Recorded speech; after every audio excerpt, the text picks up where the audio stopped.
ada bagian Zoom. Di sana biasanya tersimpan Bapak Ibu. Izin Mbak, kalau misalkan ini kan dari komputernya masing-masing ya untuk Hmm, recordnya ya. Ini hmm. kalau misalkan di komputer saya ini misalkan sedang merecord itu dia tandanya apa ya Mbak? Kan Ada kan record. tadi kan suaranya banyak sekali yang muncul recording in progress, recording is stop. Nah, ini kan teman-teman kan juga Ya, sedang mencoba. Nah, saya sendiri ini misalkan ya. sedang merecord nih apa tandanya ya? Ada tulisan recording Bu di sebelah kanan atas ya kalau di laptop saya ini. Izin Recording. Berarti menambahkan Bu Lia. oh ya silakan. Kalau diklik partisipan, nanti di sebelah kanan itu akan kelihatan siapa yang record, ada tanda Oh ya. merah kedip-kedip. Oh ya Sekarang betul juga Pak, ya betul. sekarang Pak Afid Afid. atau Bu Afid nih yang Ya, lagi ini record. Pak Afid ya dia sedang record ya. Ya, saya Iya, lagi nge-record, Pak. nah iya Tombol itu ini. kelihatannya di situ. Oh ya betul ada ya kayak tombol ini ya titik merah gitu ya. Ya. Record. Ya. Seperti itu Bu, berarti tandanya kalau sudah record. Nanti Bapak Ibu jangan sampai lupa bahwa recordnya itu selama dari awal Bapak Ibu membuka apa namanya kegiatan pre-teaching sampai dengan setelah instruktur memberikan saran masukan ya Bapak Ibu ya. Jadi totalnya kurang lebih 30 menit gitu. 20 menit dan juga nanti ada saran masukan ataupun pertanyaan dari instruktur. Juga di-record semua. Mohon izin Mbak, saya tidak bisa merecord ini ternyata. Nggak bisa merecord. Oh ya, Bismillah.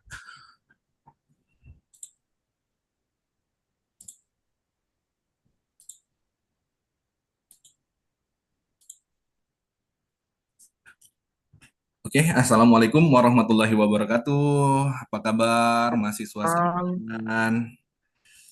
Oke ya, kita minggu ini bertemu lagi bersama saya Pak Afid Yandi di mata kuliah Elusidasi Struktur Senyawa Organik. Ini adalah pertemuan kita keempat dan kita akan memasuki pokok bahasan baru ya, materi baru yaitu spektroskopi inframerah. Di mana kalau pada 3 minggu awal sebelumnya kita membahas spektroskopi ultraviolet dan visible atau UV-Vis, maka minggu ini kita akan membahas materi yang baru yaitu spektroskopi inframerah. Oke, bagaimana kabarnya adik-adik mahasiswa sekalian? Apakah baik-baik saja karena hari ini agak sedikit mendung ya dan sedikit tadi subuh hujan ya, gerimis. Ya, saya harapkan dengan kondisi saat ini adik-adik masih tetap fit, semangat untuk belajar. Oke, untuk seperti biasa kalau memasuki materi baru saya akan selalu menyampaikan beberapa hal penting walaupun sudah pernah saya sampaikan di awal pertemuan di pertemuan pertama. Yang pertama akan ada skenario pembelajaran di pertemuan kita hari ini. Ini pertemuan kita 2 kali 50 menit atau 100 menit, di mana nanti akan ada pengantar, kemudian ada pemaparan materi, bedah kasus, diskusi kelompok, atau presentasi, dan terakhir ada penutup, refleksi, dan juga penguatan atau penarikan kesimpulan. Untuk absensinya sendiri nanti akan saya kirim ya lewat chat grup di Zoom atau bisa juga adik-adik nanti mengklik ya di referensi apa di link yang saya kirimkan tersebut. Oke, untuk capaian pembelajaran untuk pokok bahasan ini adalah mahasiswa itu dapat menginterpretasikan data spektrum IR atau inframerah untuk mengidentifikasi jenis gugus fungsi dalam suatu molekul organik berdasarkan nilai bilangan, gelombang, dan intensitas pita serapan. Nah, jadi ini kompetensi yang diharapkan oleh kami untuk adik-adik mahasiswa yang mengambil mata kuliah elusidasi struktur senyawa organik ini. Oke, ini referensi sudah disampaikan juga di pertemuan pertama. Ini adalah beberapa referensi utama yang saya gunakan ya dalam menyusun pembelajaran. Ini bukunya tersedia di Perpustakaan Besar Universitas Bengkulu dan ada yang tersedia dalam bentuk digitalnya. Jadi adik-adik tidak susah untuk mencari beberapa literatur ini. Jadi silakan baca-baca terlebih dahulu karena sesuai dengan kebiasaan saya selalu memberikan tugas mandiri dan tugas kelompok pada saat proses pembelajaran. Oke, sebelum kita memasuki proses pembelajarannya atau pembahasan materi, kita pemanasan dulu. Seperti biasa, selalu ada pemanasan ya. Dengan saya di sesi Seberapa Tahu Kamu. Oke, silakan kepada adik-adik mahasiswa sekalian untuk bisa bergabung di menti.com dengan passcode 21616769 atau men-scan barcode yang ada pada slide.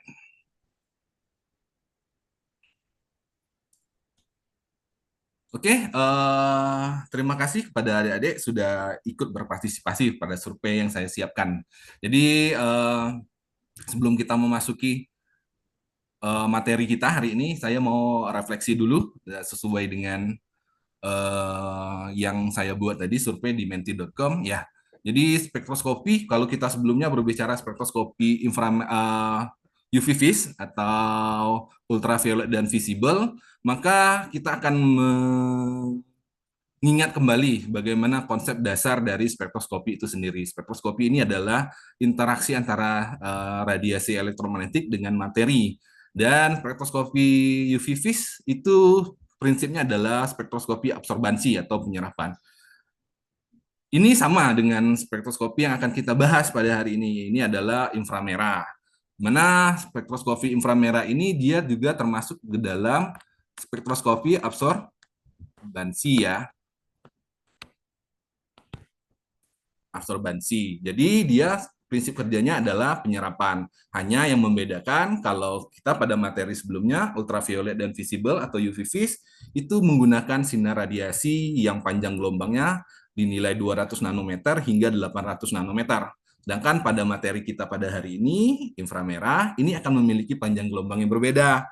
Kalau yang sebelumnya 200 hingga 800 nanometer, ini berada pada panjang gelombang 2,5 mikrometer hingga 15 mikrometer. Kemudian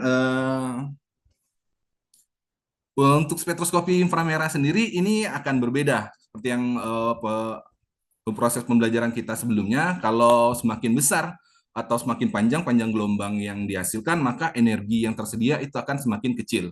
Maka kalau kita lihat perbedaan panjang gelombang antara infrared dan juga ultraviolet dan visible itu sangat jauh berbeda.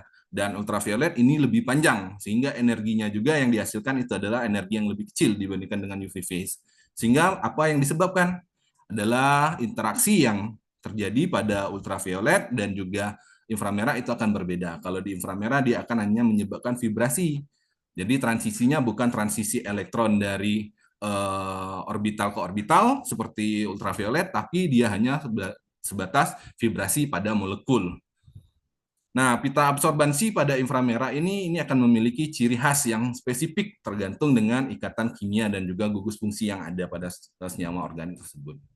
Kemudian apa sih gunanya spektrofotometer inframerah ini? Biasanya ini bisa digunakan untuk menentukan gugus fungsi dari suatu senyawa organik.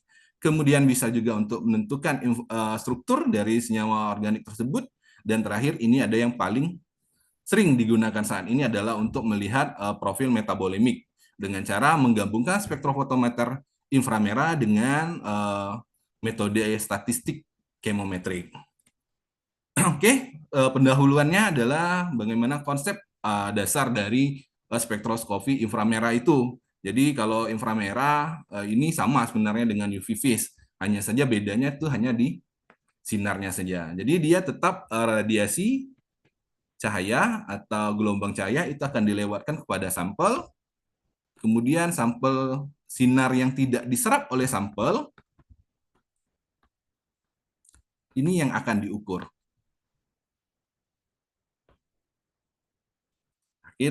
Dan menghasilkan suatu spektrum. Jadi spektrum inframerah ini akan berbeda dengan spektrum UV vis. Karena apa? Karena hasil transisi yang ada pada inframerah itu hanya pada tingkat energi getaran atau vibrasi saja. Berbeda dengan ultraviolet. Kalau ultraviolet kemarin dan visible dia akan berupa hasil transisi antara orbital elektron yang ada pada senyawa organik. Oke, lalu bagaimana terbentuknya vibrasi? Jadi vibrasi itu terbentuk karena adanya dua unsur penyusun yang saling berikatan. Sehingga kalau kita gambarkan, analogikan sekarang itu seperti lato-lato lah ya. Jadi ada dua, anggap saja ini karbon dan ini hidrogen. Maka akan ada dua unsur, yaitu karbon dan hidrogen yang saling berikatan.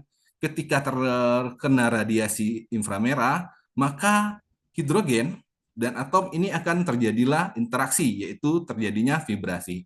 Bisa saja vibrasinya itu tarik ulur seperti ini, atau juga dia bisa menjadi panjang pendek ya, atau pergangan, sorry.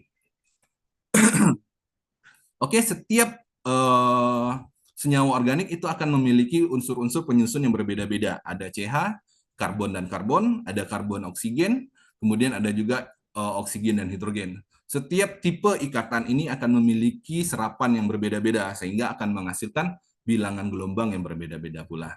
Seperti contoh pada tabel di bawah, ini akan terlihat bahwa jenis ikatan dari OH dan NH itu akan berada pada serapan pada bilangan gelombang 3.750 hingga 3.000, dan CH3 atau C dan H itu akan berada di sekitar 3.000 hingga 2.700. Oke, kita masuk ke instrumentasinya.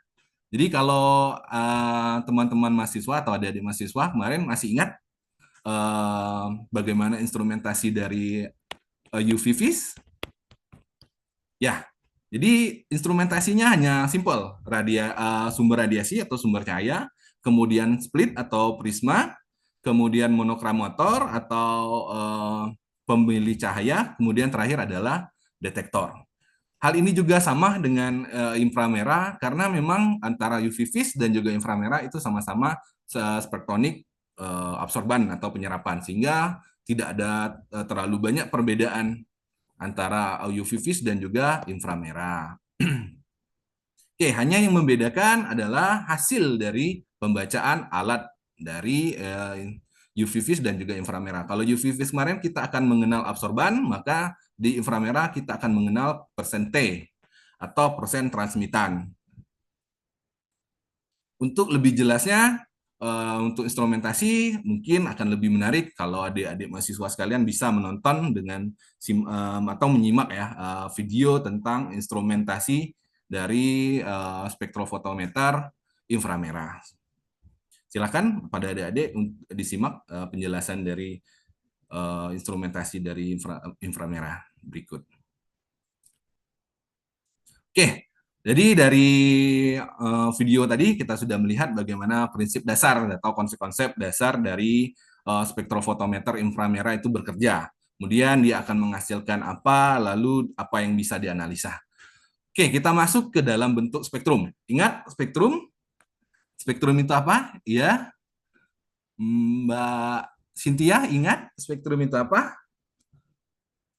Oke, ya. Jadi spektrum itu adalah hasil analisa dari spektroskopi ya. Jadi kalau kita menggunakan alatnya namanya spektrofotometer, metodenya spektroskopi, dan spektrum itu adalah hasilnya. Seperti yang saya jelaskan pada pertemuan-pertemuan sebelumnya. Jadi kalau inframerah itu akan menghasilkan bentuknya itu adalah spektrum inframerah. Nah, ini bentuk dari spektrum inframerah yang dihasilkan dari suatu senyawa. Nah, ada yang tahu bedanya apa antara spektrum inframerah yang saya tampilkan saat ini dan spektrum ultraviolet yang kita bahas pada pertemuan sebelumnya? Ya, silakan pada Ibu Makia. Ya, betul ya. Jadi kalau kita sebelumnya itu berbicara UV-Vis, maka spektrum yang terbentuk itu akan berupa puncak. Sedangkan untuk pada spektrum inframerah dia akan berbentuk lembah. Maka yang kita perhatikan adalah lembah-lembah yang ada pada spektrum ini. Mengapa berbeda antara UV-Vis dan juga inframerah? Karena ingat, kalau tadi sudah saya jelaskan, kalau UV-Vis dia akan bersinggungan atau sumbu X-nya itu akan berupa absorbansi, sedangkan pada inframerah itu akan bernilai persen T atau persen transmitan, sehingga dia akan berbeda bentuk spektrumnya. Lalu mengapa Pak kalau UV-Vis itu puncak dan sedangkan inframerah itu lembah? Nah, karena kalau kita lihat pada materi kita kimia dasar dulu atau kimia analitik dasar, itu ada hubungan antara bilangan gelombang dan panjang gelombang. Kalau bilangan gelombang itu adalah berbanding terbalik dengan panjang gelombang, sehingga pada posisinya bentuk spektrumnya itu akan terbalik. Jadi kalau sebelumnya IR itu puncak, maka di inframerah itu lembah. Kemudian setiap setiap lembah yang dibaca ini adalah hasil dari pembacaan dari transisi dari senyawa atau gugus fungsi ya. Jadi kalau kita melihat, kalau di sini ada beberapa lembah, maka ini adalah gugus-gugus fungsi yang menyerap pada bilangan gelombangan tersebut. Kemudian ini adalah contohnya, ini ada di 3000 cm pangkat minus 1, itu akan terdapat serapan pada untuk gugus OH ya, oksigen dengan hidrogen. Kemudian ada juga di sekitar 2700 itu dari C dan H. Dan untuk di 1600 itu ada C dengan karbon. Kemudian ini ada perbedaan antara dua spektrum, antara yang satu adalah asam asetat, yang kedua adalah butanol atau turunan dari alkohol. Ini terdapat kedua perbedaan walaupun kedua-duanya memiliki gugus fungsi yang sama, yaitu OH, dan juga CH. Namun akan beda antara CH asam asetat dan juga CH dari butanol. Karena apa? Karena butanol memiliki jumlah CH yang lebih banyak dibandingkan dengan asam asetat. Oke, kemudian kita akan masuk ke metode vibrasinya, di mana vibrasi yang dihasilkan pada inframerah ini akan berbeda-beda. Seperti yang saya katakan tadi, ada yang bentuk dalam stretching, ada yang bentuk dalam bending, ya. Jadi di inframerah itu akan hanya ada dua vibrasi. Yang pertama ada stretching. Jadi kalau stretching ini kita ingat dulu waktu SD sering itu sebelum olahraga, ayo kita pemanasan dulu stretching. Ya, jadi dia tarik ulur. Sedangkan kalau bending dia akan saling mendekat dan saling menjauh. Oke, kemudian kita masuk ke contoh soal di mana ini adalah spektrum inframerah dari suatu senyawa propanol, di mana di senyawa propanol ini akan terbaca 3 puncak atau 3 lembah, 3 serapan. Yang pertama adalah gugus fungsi OH, yang kedua ada gugus fungsi CH, dan yang terakhir ada gugus fungsi CH. Di mana ketiga ini memiliki perbedaan vibrasi. Yang pertama ada stretching, yang kedua adalah bending. Stretching dari CH ini membedakan dengan CH bending itu karena posisi letak dari CH3 dan CH2-nya. Kalau yang CH3 itu akan terbaca di 147 atau CH bending, vibrasi bending, kemudian CH2-nya itu akan terbaca di sekitar 2900 dengan vibrasi stretching.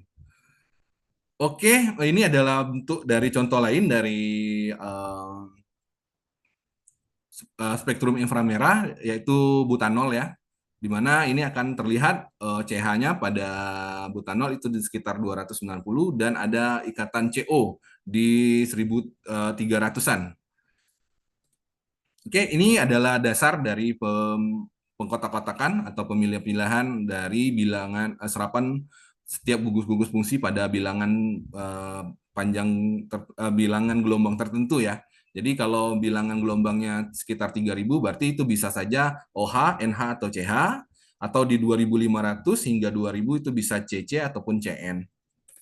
Oke, ada pertanyaan sebelum kita memasuki bedah kasus? Ya, oke ya, kita masuk ke bedah kasus. Bedah kasus ini seperti yang kita ketahui pada beberapa waktu lalu ini ada viral informasi atau berita bahwa ada beberapa produsen makanan dalam bentuk roti itu menggunakan pengawet kosmetik ya. Oke, kita lihat beritanya terlebih dahulu melalui video. Ya, setelah beredar viral berita penggunaan pengawet kosmetik ini, akhirnya BPOM sebagai badan pemerintah yang menanggulangi pengawasan obat dan makanan melakukan inspeksi dan didapatkan beberapa kesimpulan. Di antaranya adalah dari kedua produsen yang diinspeksi atau yang viral itu didapatkan salah satunya menggunakan pengawet atau terkandung senyawa pengawet yaitu natrium hidroasetat pada produk mereka. Jadi salah satunya itu ditarik dan satunya lagi ternyata tidak terbukti mengandung natrium hidroasetat ya. Oke, jadi kita hari ini akan membedah bagaimana sih kandungan dari natrium hidroasetat ini bisa kita analisis menggunakan spektroskopi inframerah. Oke, jadi natrium hidroksiasetat ini biasa juga disebut SDHA. Ini memang sering digunakan sebagai pengawet ya, tapi hanya untuk produk-produk kosmetik dan juga perawatan pribadi atau perawatan tubuh. Kemudian dia ini memiliki rumus molekul C8H7, Na, dan O4 kali. Strukturnya seperti ini kira-kira. Ya, jadi ini memang struktur dari senyawa organik. Hanya saja ini akan sedikit dimodifikasi sama produsennya, tapi tetap bisa akan dianalisis secara teori ya, bisa dianalisis menggunakan spektrofotometer inframerah.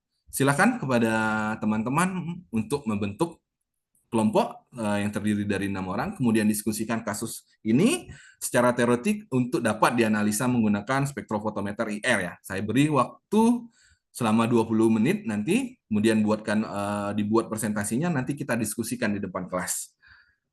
Oke, silakan pada teman-teman untuk membentuk kelompok kecil atau sudah menggunakan kelompok di minggu lalu boleh juga. Saya berikan waktu 20 menit untuk mendiskusikannya. Oke ya, setelah kita diskusi tadi, kita dapatkan beberapa kesimpulan ya. Ada 2 kelompok yang maju bahwa memang penggunaan SDHA ini memang dilarang dalam jumlah tertentu ya, apalagi melewati batas. Sehingga kita perlu untuk melakukan uji. Nah, ada beberapa metodologi yang digunakan untuk pemecahan kasus ini. Pertama, kita akan menggunakan proses pemisahan menggunakan ekstraksi, dan kelompok yang satunya lagi tadi, kelompok B, itu akan menggunakan metode kromatografi. Kemudian ini akan tetap dianalisis menggunakan instrumen inframerah. Dan silakan kepada teman-teman sekalian, ini saya berikan waktu untuk menggunakan peralatan instrumen inframerah di hari Jumat minggu depan untuk mengecek hasil dari proyeknya ya. Oke, ini ada tugas juga untuk tugas mandiri.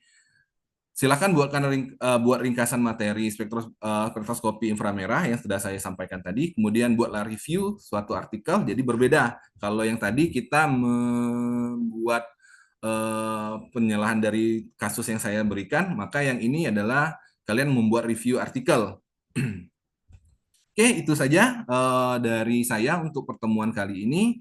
Mudah-mudahan bisa dipahami dan juga dimengerti oleh adik-adik mahasiswa sekalian. Lebih dan kurang saya ucapkan terima kasih. Assalamualaikum warahmatullahi wabarakatuh. Ya, terima kasih. Waalaikumsalam warahmatullahi wabarakatuh. Ini materinya padat sekali. Ini cepat penyampaiannya ya. Iya, Bu. Ini biasanya di kelas itu 1 jam materinya, Bu. Ya.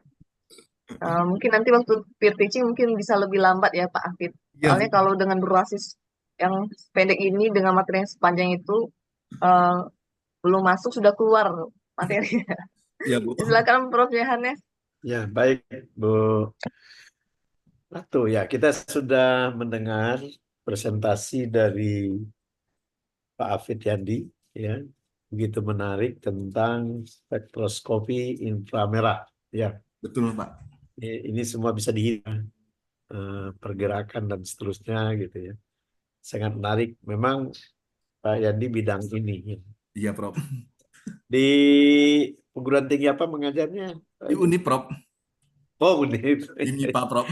Oh, jarang ketemu ya. Iya, Memang saya anak-anak baru, muda Prof. di Unip jarang ketemu. Ya, baik.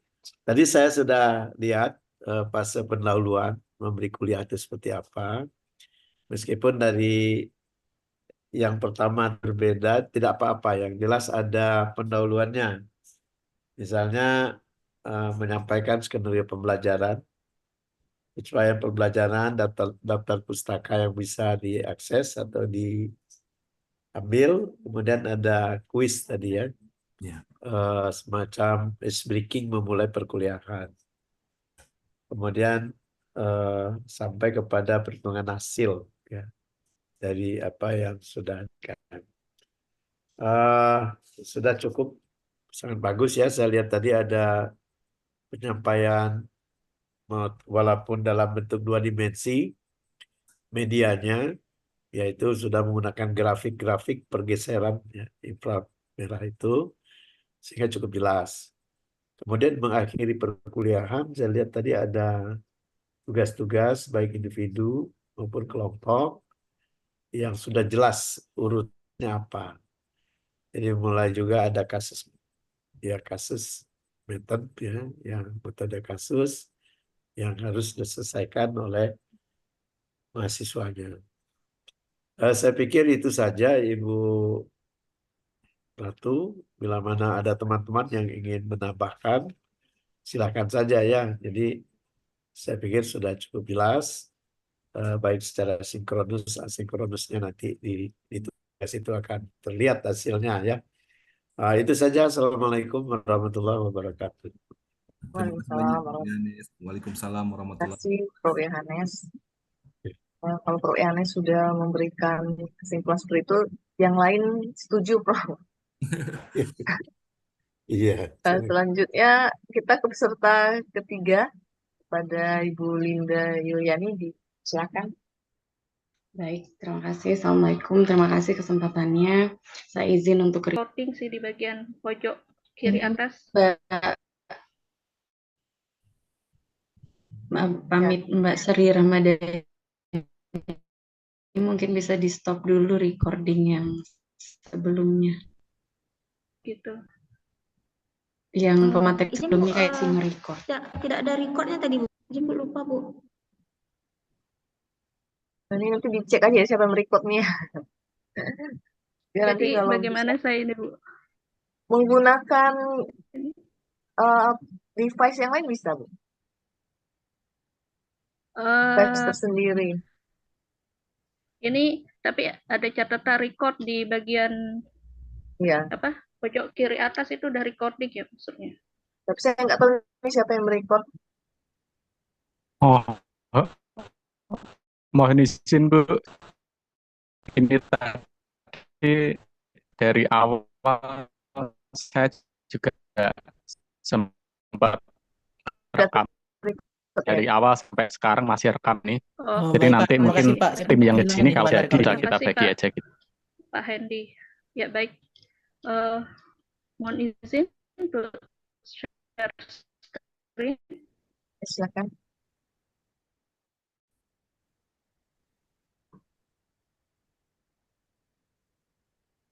Sedang dalam proses.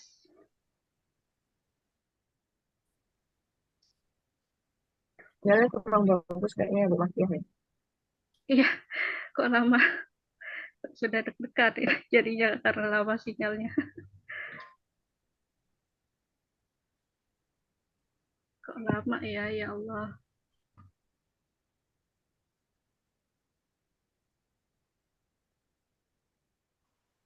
Kenapa terlempar Bu Ratu? Enggak, Prof, ini sinyalnya yang Halo? agak remote. Sudah nampak Belum, kah? Bu. Ya.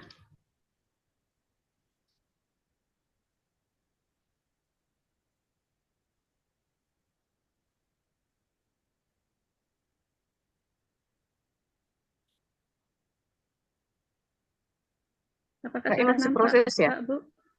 karena masih hitam layar.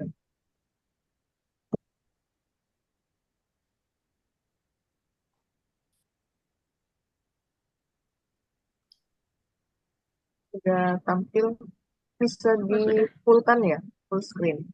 Oh iya, saya ulang. Saya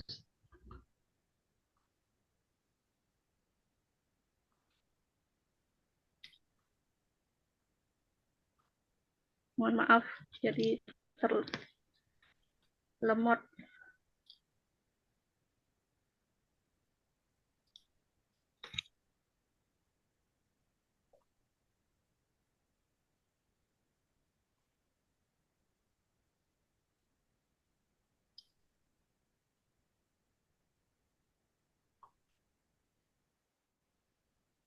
Apakah sudah nampak?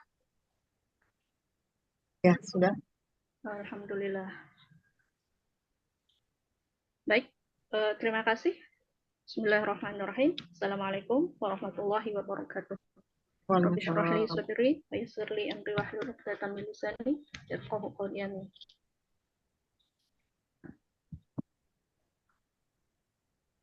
Ya, bagaimana kabarnya teman-teman di kelas AB ini? Ini pertama saya masuk kelas AB. Bagaimana kabarnya? Di sini tercatat ada sekitar 37 mahasiswa-mahasiswi yang ada di kelas AB. Gimana kabarnya teman-teman? Saya panggil teman-teman aja biar lebih akrab dan enak suasananya. Kabar, mungkin kabar baik, tapi suasana hati. Sudah siapkah untuk menerima materi perkuliahan dari saya siang hari ini? Semoga masih semangat ya, karena udah siang. Ya, suasana hati mungkin ada yang lagi gelisah. Kenapa? Ya, kita kuliah dulu ya, stop dulu apa masalah yang ada di luar. Kita fokus dulu pada perkuliahan pada siang hari ini. Sebelumnya kita mulai, mari kita berdoa. Untuk berdoa menurut agama dan kepercayaan masing-masing, berdoa dimulai. Bismillahirrahmanirrahim. Sebelum kita memulai ke perkuliahan, mari saya mencoba untuk mengenal lebih dekat. Tak kenal maka ta'arufan. Ya, mulai dari presensi pertama. Ini Ahmad Johari. Ahmad Johari dari mana? Oh ya, dekat ya dari sini. Kemudian ada Sonia. Kemudian ada Zahwa. Oh, berarti ini ada berapa orang? Siapa ketua tingkatnya di sini? Berapa orang teman yang tidak hadir? Apa alasannya? Mohon dikoordinasikan. Dan minta tolong jikalau ada teman-teman di sini nanti yang tidak bisa mengikuti perkuliahan saya, tolong untuk bersurat secara tertulis. Biar terorganisir, biar bisa menjadi ya teman-teman mungkin menggampangin gitu. Tapi kan kita nggak tahu apa penyebabnya tidak masuk. Jangan sampai diberikan alfa gitu di presensinya. Mohon kerjasamanya ya teman-teman, biar teman-teman juga bisa lancar lulus hingga akhir studinya nanti. Oke, sudah presensi, ada beberapa orang rekan mahasiswa yang tidak hadir. Tolong ketua tingkatnya untuk diakomodir ya, alasan teman-teman tidak masuk tersebut. Lalu berlanjut pada RPS. RPS yang sudah saya selaku dosen untuk perilaku organisasi sudah memberikan laman di grup WhatsApp untuk bisa mendownload rencana pembelajaran selama 1 semester ke depan untuk note-nya, atau mungkin belum ada nih. Ibu nggak perlu cek ya siapa yang sudah mendownload atau belum. Yang perlu di sini keaktifannya. Siapa yang tekun dan rajin tentu akan memiliki poin nantinya. Nanti di RPS ada beberapa capaian pembelajaran kita dalam mata kuliah perilaku organisasi ini. Kemudian bobot penilaiannya itu apa aja aspeknya, mulai dari keaktifan kehadiran teman-teman, kemudian tentunya UTS dan UAS. Karena di kampus kita masih menerapkan untuk adanya UTS dan UAS. Tapi tidak kalah pentingnya juga tugas individu dan tugas kelompok juga menjadi salah satu poin penilaian. Jadi semuanya ada catatan tersendiri bagi saya sebagai dosen. Jadi nanti ketika nilai UTS-nya atau UAS-nya turun, katrol saya nggak rusak untuk mendongkrak nilai teman-teman. Gitu ya. Biar nggak rusak gitu. Ya, udah siap untuk kita mulai, teman-teman, perkuliahannya? Ya, saya sudah mengenal nama teman-teman walaupun tidak hafal semuanya ya. Tapi tak elok kalau saya juga tidak memperkenalkan diri karena ini saya juga baru bergabung di kampus ini. Oke, kita lanjut. Nama saya siapa ya?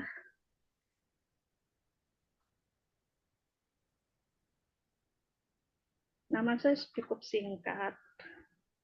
Mungkin teman-teman bisa memanggil Ibu Kia atau Makiah langsung, Bu Makiah. Alamat saya di Lombok Barat. Nanti kalau teman-teman lewat depan bisa mampir lah, walaupun cuman sekedar buat memberikan snack-snack sedikit ya teman-teman.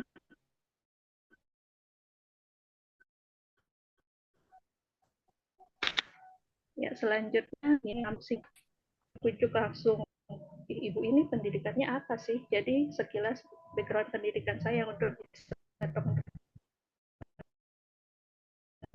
ketahui, karena saya di Stika CRC Mataram untuk mengambil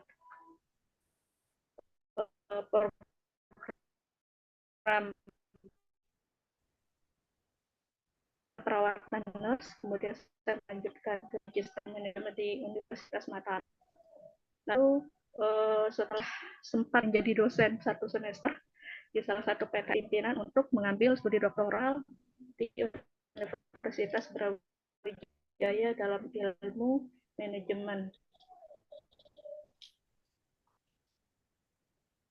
Ya kalau pengalaman kerja tidak perlu hayata saya tampilkan. Kita lanjut ke topik perkuliahan.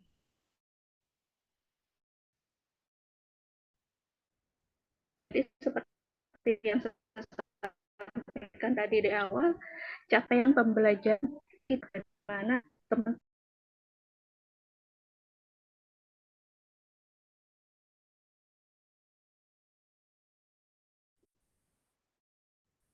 baru ada membuat ya orang ini apa sih sebenarnya pelaku itu sendiri. Silahkan untuk nomor absen 29 tanggal 29 hari ini Rania. Mungkin ya, karena belum ada jawaban di ya. Oke, kita berlanjut ke organisasi. Organisasi perilaku, jadi perilaku adalah tindakan, tingkah laku atau aktivitas ketika ada orang memberikan aksi maka kita bereaksi. Itu adalah perilaku. Kemudian organisasi. Organisasi dapat diartikan sebagai wadah tempat 2 orang atau lebih yang berkumpul dalam satu wadah untuk bisa mencapai tujuan organisasi. Dan dalam organisasi yang kalau kita rangkum menjadi perilaku organisasi, perilaku organisasi merupakan studi yang membahas perilaku organisasi, baik itu dari aspek individual, kemudian aspek perilaku kelompok dan sistem organisasi itu sendiri. Dan untuk individual, kelompok, dan organisasi ini tentu dipengaruhi oleh adanya lingkungan eksternal atau external environment. Rujukan yang digunakan dalam buku ini ada textbook ataupun yang buku-buku yang relevan dengan materi perilaku organisasi. Kalau Robbins and Judge mendefinisikan perilaku organisasi merupakan cabang ilmu studi yang membahas tentang organisasi melalui 3 tingkatan analisis, yaitu individual, kelompok, dan organisasi. Kemudian apa sih fondasi dalam perilaku individu itu sendiri? Fondasi dalam perilaku individual dalam organisasi itu meliputi biografi dari karakteristik biografi, termasuk dalamnya ras, gender, suku. Kemudian adanya kemampuan seorang individu dalam berinteraksi di dalam organisasi dan pembelajaran. Tentunya memasuk ruang yang baru, organisasi yang baru, kita perlu melakukan learning, pembelajaran.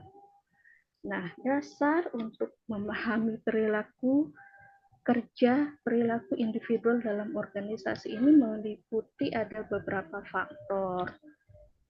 Jadi, coba bisa mungkin teman-teman memberikan satu gambaran atau mungkin jikalau faktornya itu dari faktor fisiologis, bisa dilihat dari kemampuan fisik dari seorang individu tersebut, kemudian selain itu juga kemampuan mental. Kemudian ada variabel lingkungan, diantaranya itu keluarga, kebudayaan, kelas sosial, kemudian ada variabel psikologis. Nah, variabel psikologis inilah yang akan banyak kita bahas nanti. Jadi keterkaitan antara ilmu manajemen dengan ilmu psikologis itu cukup dekat ya, karena ada beberapa variabel psikologis itu masuk yang menjadi kajian-kajian dalam ilmu manajemen, terkait di dalamnya itu tentang perilaku organisasi. Di antaranya itu persepsi. Kemudian nanti teman-teman bisa tahu apa itu persepsi dari textbook yang telah saya cantumkan pada RPS. Kemudian sikap, kepribadian, belajar, dan motivasi. Adapun faktor demografis dan faktor lain yang bisa mempengaruhi sebagai dasar kita memahami perilaku kerja, yaitu adanya usia, ras, atau gender, kemudian faktor keturunan atau lingkungan pribadi. Lalu bagaimana sih perilaku itu terbentuk? Jadi seorang perilaku karena adanya reaksi positif kalau hasil kinerjanya bagus. Kemudian ada juga penguatan negatif karena hasil kerjanya buruk, yaitu sebagai feedback perbaikan untuk bisa menjadi memberikan kinerja yang lebih bagus nanti pada penguatan negatif tentu akan menjadi adanya punishment, dan bagaimana pemusnahan atau penguatan yang bisa mempertahankan individu dalam suatu organisasi. Sampai di sini apakah ada yang mau ditanyakan teman-teman? Oke, belum ada, ya lanjut.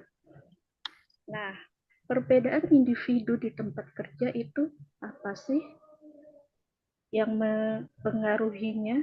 Tadi seperti yang saya sampaikan di atas, ada faktor psikologis. Nah, di sini faktor psikologis ini menjadi banyak yang akan menjadi variabel penelitian untuk bisa teman-teman nanti jadi variabel penelitian untuk skripsinya. Misalnya persepsi seorang karyawan terhadap kepuasan kerja di institusi A dan B. Jadi untuk perbedaan individu di tempat kerja ini bisa menjadi mempengaruhi apa teman-teman? Jadi karena adanya persepsi teman-teman terhadap suatu organisasi, kemudian karena kepribadian seorang individual yang bekerja di suatu organisasi itu akan mempengaruhi produktivitas karyawan, akan mempengaruhi kreativitas dan kinerja karyawan dalam suatu organisasi. Sebagai contoh mungkin bisa dilihat bahwa produktivitas, misalnya ada salah satu karyawan yang izin tidak masuk kerja dalam ini, sementara dia memiliki kemampuan, jadinya pasien, misalnya di institusi rumah sakit, pasien yang ingin mendapatkan obat atau ingin mendapatkan tindakan, tapi karena orang tersebut tidak hadir, jadi tidak bisa dilakukan tindakan. Jadi sangat berpengaruh adanya individual di tempat kerja, akan mempengaruhi produktivitas, kemudian kreativitas, kinerja, kepuasan kerja, dan kinerja organisasi secara global. Lanjut ya teman-teman. Kemudian individu dalam organisasi ini ada memiliki beberapa peran, ya seperti yang saya jelaskan sebelumnya. Di antara perannya itu produktivitas, kemudian kepuasan kerja, tingkat absensi, dan tingkat turnover. Apa sih tingkat turnover itu, Bu? Ya, siapa yang bisa jelaskan? Coba unjuk tangan. Turnover itu apa sih? Ya, jadi coba yang bisa jawab dapat poin. Ya bisa.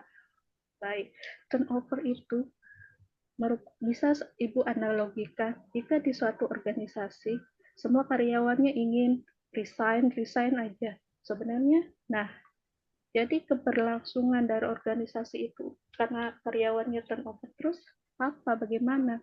Jadi tentu akan mempengaruhi ya mempengaruhi keberlangsungan organisasi itu. Jadi kalau turnovernya tinggi, organisasi itu bagus atau enggak, teman-teman? Perlu dipertanyakan ya. Kalau turnovernya tinggi berarti akan menjadi evaluasi bagi pimpinan manajerial untuk memperbaiki apa manajemen yang ada di dalam organisasinya. Kemudian persepsi. Tadi disebutkan bahwa individual yang ada di organisasi itu meliputi adanya persepsi. Persepsi bisa diartikan sebagai interpretasi kesan seseorang dalam mengartikan keadaan di lingkungan mereka. Tentu ada faktor yang mempengaruhi persepsi ini sendiri.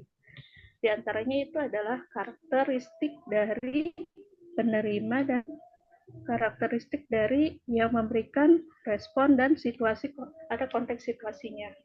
Gambar ini bisa memberikan di antaranya situasinya itu adanya type, working setting, dan social setting. Jika ada yang ingin ditanyakan, silakan interupsi teman-teman untuk saya bisa menanggapi dulu. Ya, dari beberapa konteks yang untuk individual dalam organisasi itu ada juga kepribadian. Kepribadian, kemudian tadi kemampuan, ada motivasi. Nah, kepribadian ada 3 item yang harus menjadi titik tekan untuk bisa diperhatikan. Nah, di antaranya itu locus of control, dari pusat pengendalian, kemudian kemampuan untuk meraih hasil yang diinginkan, dan kreativitas. Nah, berbicara mengenai kepribadian, jadi seorang individu itu dasar kepribadiannya itu telah digambarkan oleh Globe ke dalam 5 Big Five personality. Apa sih Big Five personality itu, Bu? Di antaranya bisa disingkat dengan OCEAN. E-nya dalam bentuk extroversion, kemudian emotion, agreeableness, consciousness, sama open to experience. Nah, karena tidak ada yang bertanya dari penjelasan 1 sampai slide ini, jadi tugas kelompok untuk dalam materi perkuliahan hari ini, silakan teman-teman mencari kasus mencari kasus yang terkait dengan dimensi kepribadian atau Big Five personality yang dikaitkan dengan entah itu variabel yang ada di suatu organisasi. Misalnya, Big Five personality mempengaruhi academic performance. Misalnya, Big Five personality mempengaruhi kinerja, keberlangsungan kerja, sustainability dari suatu organisasi. Tugas kelompok ini bisa teman-teman mulai koordinir dari sekarang. Ibu berikan waktu untuk mengakses artikel, kemudian nanti dari hasil review atas kasus yang teman-teman dapatkan, kita bisa diskusikan dalam bentuk presentasi kelompok. Bagaimana teman-teman? Ada yang ingin ditanyakan? Silakan. Ya, sekarang teman-teman cari untuk artikel yang terkait dengan Big Five personality, entah itu dari aspek extroversion-nya atau emosional. Kemudian teman-teman bisa review apa saja Big Five personality yang ada dalam artikel tersebut, kemudian apa penjelasannya yang bisa relate dengan materi kita pada siang hari ini terkait dengan individual dalam organisasi. Jadi gitu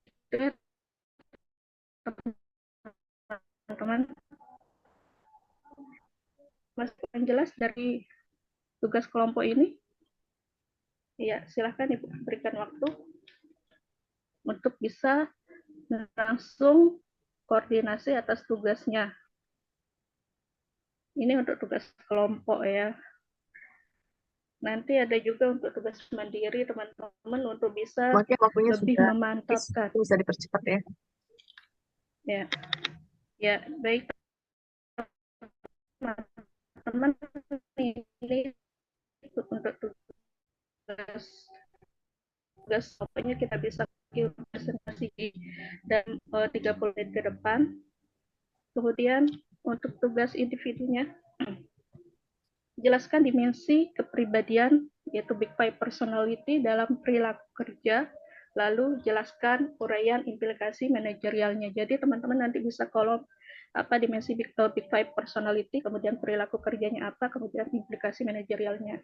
Nah, satu bonus lagi, teman-teman bisa menyaksikan link YouTube yang saya tampilkan untuk dapat merespon apa aspek personality yang ada dalam tayangan tersebut. Terima kasih teman-teman atas kerjasamanya sudah mengikuti perkuliahan perilaku organisasi siang hari ini. Tetap semangat ya untuk bisa meraih sukses. Kurang lebihnya saya mohon maaf. Alhamdulillah kita tutup perkuliahan hari ini. Wassalamualaikum warahmatullahi wabarakatuh. Dan tadi sudah kita simak bersama teman-teman Sifat, Tatang, dan Prof. Yohanes. Silakan untuk dan Baik. Terima kasih Bu Ratu. Kita terakhir ya. Terakhir Ibu Makiah, sukses. Oke, Prof. Nah, mungkin ada sejarahnya Bu. Kenapa disebut Makiah? Makiah itu nama surat. Surat yang turun di Makkah. Apa Kalau waktu orang tuanya naik haji lalu di sana iya betul, Prof. gimana? Iya betul, Prof. Alhamdulillah waktu Ibu berangkat haji dulu kan belum ada peraturan tidak boleh menunaikan haji jika lo mengandung, tapi alhamdulillah Ibu dalam pas itu usia 8 bulan kandungan. Ya. Jadi baru berapa minggu pulang Brojol. brojol gitu, Prof. Oh ya. Baik. Oke. Sukses gitu ya. Jadi sukses Makiah. Semua hal sukses. Sukses itu afirmatif. Iya, baik. Afirmatif, Prof. Ya, tadi Ibu Makiah sudah memperlihatkan kepada kita dengan mengambil topik perilaku organisasi, perilaku individual dalam organisasi. Memang banyak variabel yang dijelaskan. Ya, mungkin secara materi sudah sangat dipahami oleh Ibu Makiah. Saya ingin bertanya aja sedikit gitu. Jadi apakah ada pengaruh perilaku organisasi dengan iklim kerja? Berpengaruh, Prof. Pengaruh ya? Iya. Karena jadi kadang-kadang motivasi tinggi. Iya. Motivation of achievement gitu untuk berprestasi. Tahu-tahu tidak kondusif gitu. Tapi tidak mungkin kondusif, bisa dilakukan analisis mendalam kalau kasus tersebut, Prof. Karena motivasi dan iklim kerja terhadap produktivitas kerja. Ya, produktivitas kerja. Iya. Nah, itu bisa dilakukan penelitian yang mendalam ya. Sebenarnya banyak sudah diteliti orang tentang perilaku organisasi. Dalam langkah pembelajaran, dalam prosesnya ada unsur yang sudah disampaikan. Tapi di awal, Ibu Makiah banyak menghabiskan waktu pembicaraan tentang rencana kuliah gitu ya. Rencana kuliah cukup tayangkan begini. Kemudian jelaskan. Oke, Prof. Cuma bagaimana meramukan pendahuluan, inti, dan penutup. Nah, saya sangat tertarik dengan Pak Adi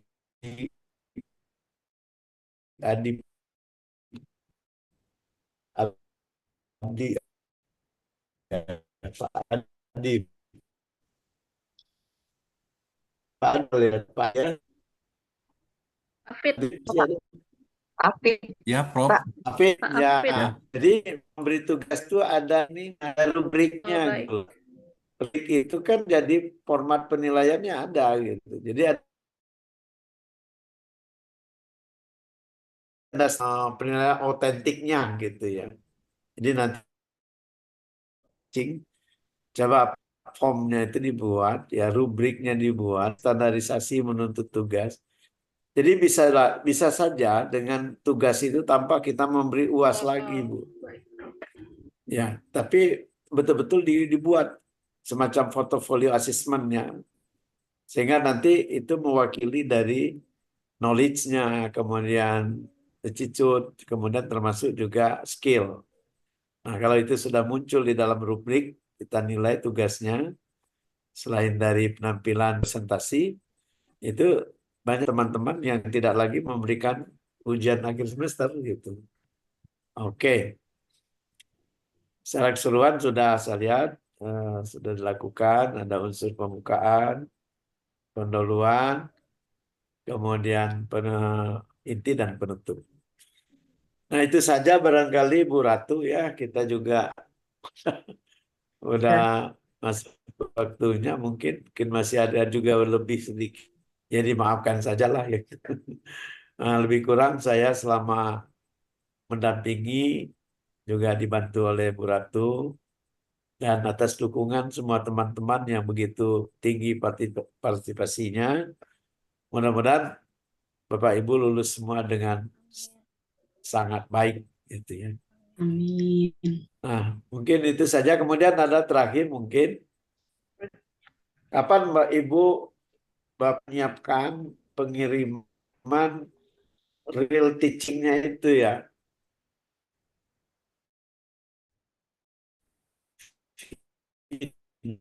Video real teaching-nya.